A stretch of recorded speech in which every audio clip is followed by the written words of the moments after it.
His birth.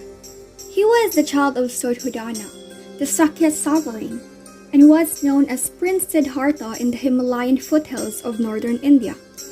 The royal court's wise men predicted that the newborn prince's physical features would indicate whether he would become a widespread ruler or an awakened one.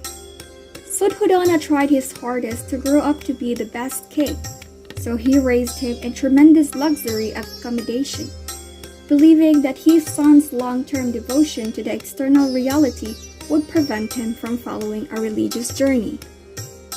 Journey towards enlightenment.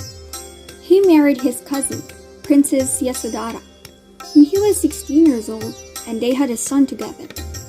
However, by the age of 29, he had developed an interest in the world beyond the palace and began to go on trips to learn more about it.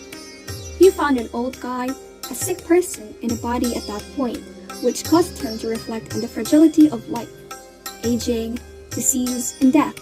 He then began his spiritual journey, asking charity and becoming a traveling religious mendicant in search for the ultimate purpose of life in a traditional way.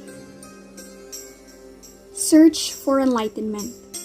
Siddhartha traveled to a number of well-known elders who taught him numerous meditation practices and discussed their personal experiences with him.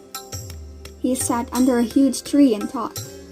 He swore to sit and meditate there until he discovered a way to release. Siddhartha reached out his right hand to touch the ground, pleading with the land to bear witness to his lengthy journey.